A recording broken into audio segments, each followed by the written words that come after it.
United States of America and Mrs. Johnson.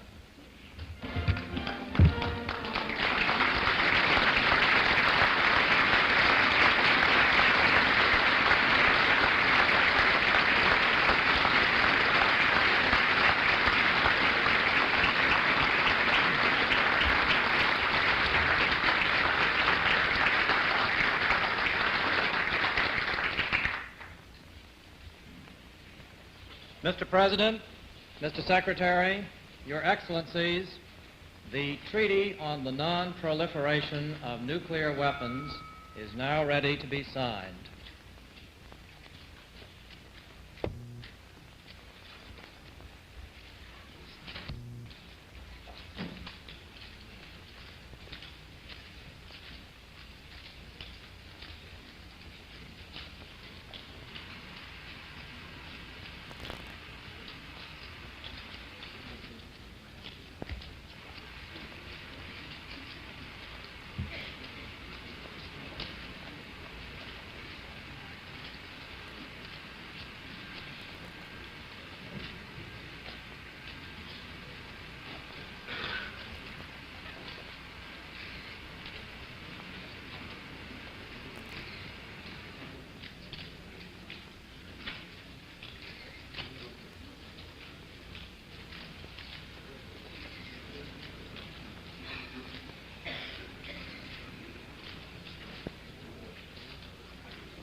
Mr. President, Your Excellencies, honored senators and members of Congress, distinguished guests, the treaty we're signing today is the result of efforts extending back to the dawn of the atomic age.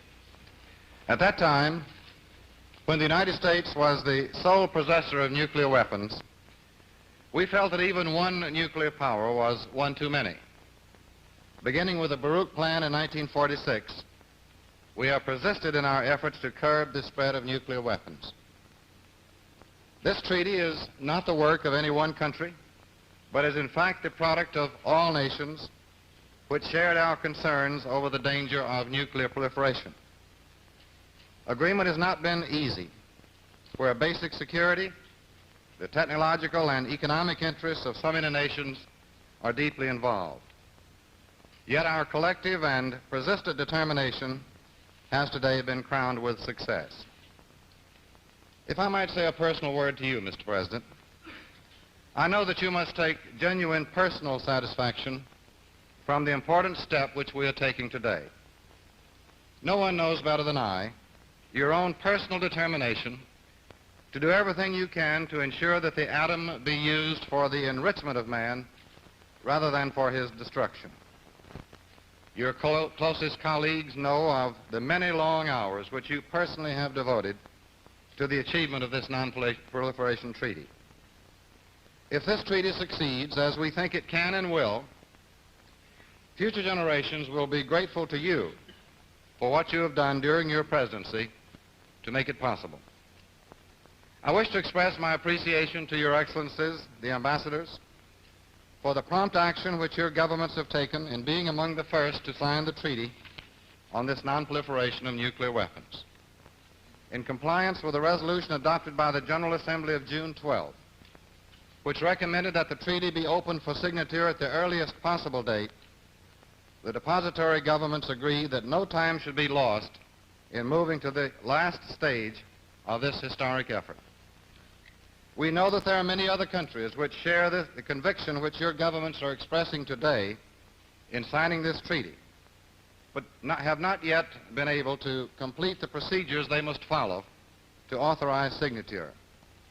Bearing in mind that 95 delegations voted for the Assembly resolution, we fully anticipate that the treaty will be signed by an overwhelming number of nations, and that we hope this treaty will be ratified and enter into force promptly. We're convinced that this non-proliferation treaty, like the other nuclear arms control agreements which have been concluded in recent years, is not an end in itself, but a major step toward a more secure and rational world of peace and stability.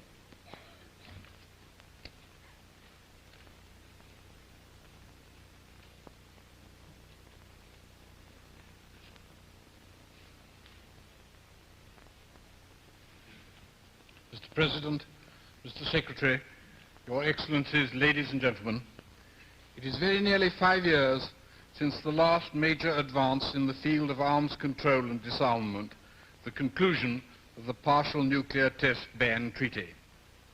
Today we are here to add another stone to the edifice which one day we all pray will ensure lasting peace to mankind through complete and general disarmament.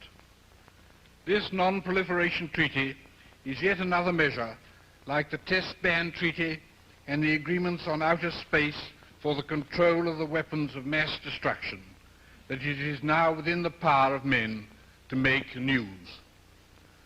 The treaty has been long in the making, and it is a great achievement.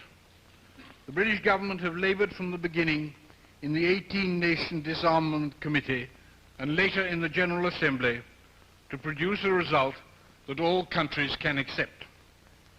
They pay tribute to the collaboration between the United States and the Soviet Union, which has done so much to make this possible. They welcome, too, the spirit of understanding among so many of the non-nuclear weapons countries.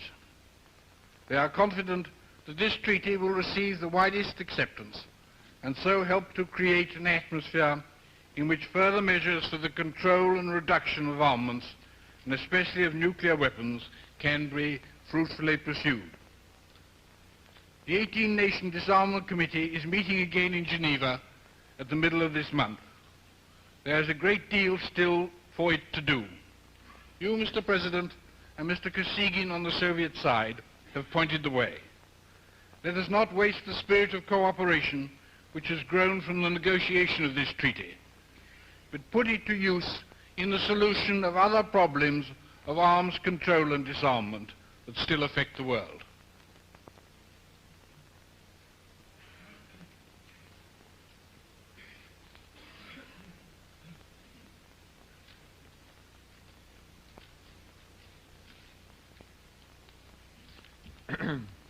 Mr. President, Secretary Rusk, Your Excellencies, ladies and gentlemen, the Treaty on Non-Proliferation of Nuclear Weapons, the signing of which commences today, is an important international agreement.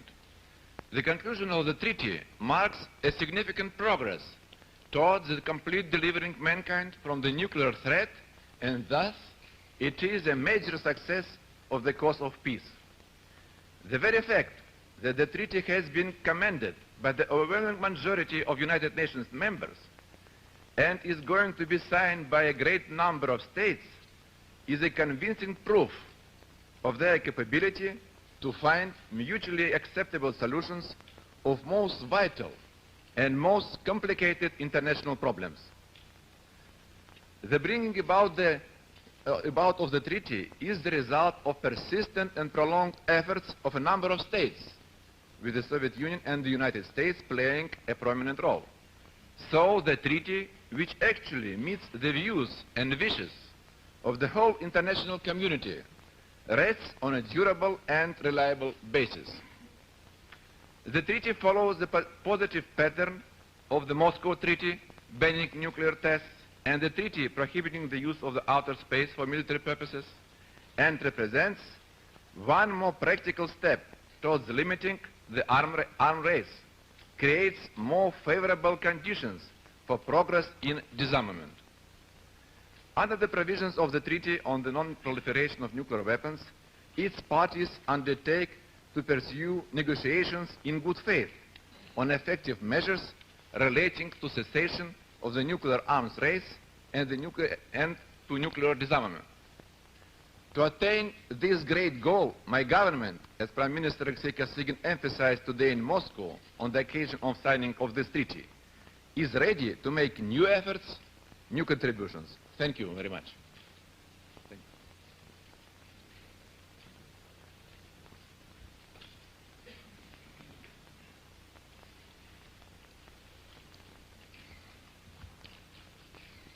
Secretary Rusk, Your Excellencies, honored members of Congress, distinguished guests, ladies and gentlemen. This is a very reassuring and hopeful moment in the relations among nations. We have come here today to the East Room of the White House to sign a treaty which limits the spread of nuclear weapons. More than 55 nations are here in Washington this morning to commit their governments to this treaty. Their representatives are also signing today in Moscow and London. We hope and expect that virtually all the nations will move in the weeks and months ahead to accept this treaty, which was commended to the world by the overwhelming majority of the members of the United Nations General Assembly. The treaty's purposes are very simple: to commit the nations of the world which do not now have nuclear weapons not to produce or receive them in the future, to assure equally that such nations have the full peaceful benefits of the atom, and to commit the nuclear powers to move forward toward effective measures of arm control and disarmament. It was just a year ago this month that Chairman Kosygin and I agreed at Glassboro that we would work intensively in the time ahead to try to achieve this result. After nearly a quarter of a century of danger and fear, reason and sanity have prevailed to reduce the danger and to greatly lessen the fear. Thus, all mankind is reassured. And as the moment is reassuring, so it is even more hopeful and heartening. For this treaty is evidence that amid the tensions and the strife and the struggle and the sorrow of these years, men of many nations have not lost the way or have not lost the will toward peace. The conclusion of this treaty encourages the hope that other steps may be taken toward a peaceful world. And it is for these reasons and in this perspective that I have described this treaty as the most important international agreement since the beginning of the nuclear age. It enhances the security of all nations by significantly reducing the danger of nuclear war among nations. It encourages the peaceful use of nuclear energy by assuring safeguards against its destructive use. But perhaps most significantly, the signing of this treaty keeps alive and keeps active the impulse toward a safer world. We're inclined to neglect and to overlook what that impulse has brought about in recent years. These have been fruitful times for the quiet works of diplomacy. After long seasons of patient and painstaking negotiation, we have concluded just within the past 5 years the Limited Test Ban Treaty, the Outer Space Treaty, the treaty creating a nuclear-free zone in Latin America. And the march of mankind is toward the summit and not the chasm. And we must not, and we shall not, allow that march to be interrupted. This treaty, like the treaties that it follows, is not the work, as Secretary Rusk said, of any one particular nation. It is the accomplishment of nations which seek to exercise their responsibilities for maintaining peace and maintaining a stable world order. And it is my hope and the common will of mankind that all nations will agree that this treaty affords them some added protection. We hope they will accept the treaty and thereby contribute further to international peace and security. As one of the nations having nuclear weapons, the United States, all through these years, has borne an awesome responsibility. And this treaty increases that responsibility. For we have pledged that we shall use our weapons only in conformity with the Charter of the United Nations. Furthermore, we have made clear to the United Nations Security Council what I would like to repeat today. If a state which has accepted this treaty does not have nuclear weapons and is a victim of aggression or is subject to a threat of aggression involving nuclear weapons, the United States shall be prepared to ask immediate Security Council action to provide assistance in accordance with the Charter. In welcoming the treaty that prevents the spread of nuclear weapons, I should like to repeat the United States commitment to honor all of our obligations under existing treaties of mutual security. Such agreements have added greatly, we think, to the security of our nation and the nations with which such agreements exist. They have created a degree of stability in a sometimes unstable world. And this treaty is a very important security measure. But it also lays an indispensable foundation for expanded cooperation in the peaceful application of nuclear energy, for additional measures to halt the nuclear arms race. And we will cooperate fully to bring the treaty safeguards into being. And we shall thus help provide the basis of confidence that's necessary for increased cooperation in the peaceful nuclear field. After the treaty has come into force, we will permit the International Atomic Energy Agency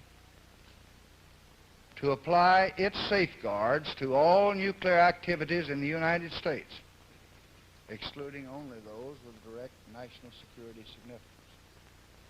Thus, the United States is not asking any country to accept any safeguards that we're not willing to accept ourselves.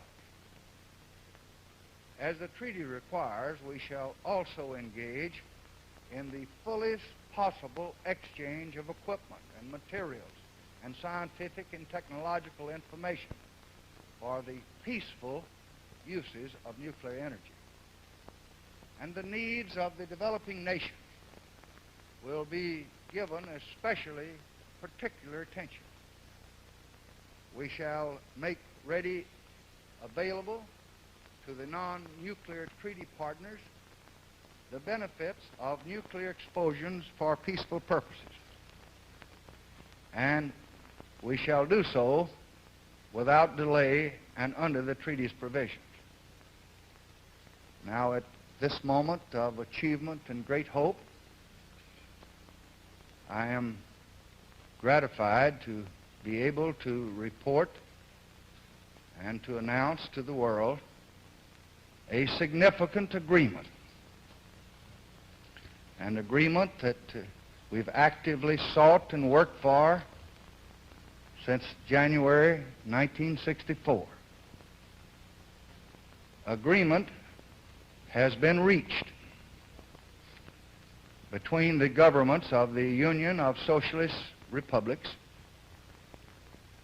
and the United States to enter in the nearest future into discussions on the limitation and the reduction of both offensive strategic nuclear weapons delivery systems and systems of defense against ballistic missiles.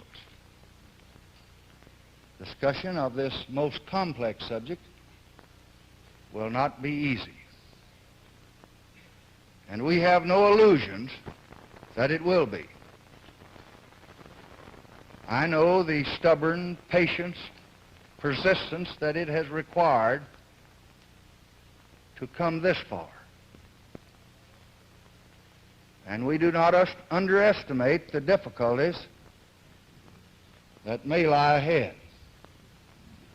I know the fears and the suspicions and the anxieties that we shall have to overcome.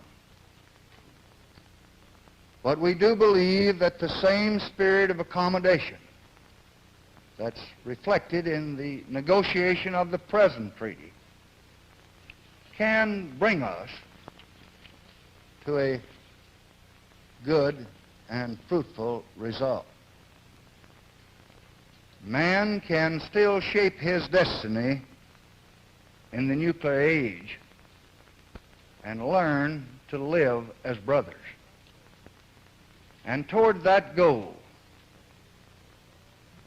the day when the world moves out of the night of war into the light of sanity and security, I solemnly pledge the resources, the resolve, and the unrelenting efforts of the people of the United States and their government.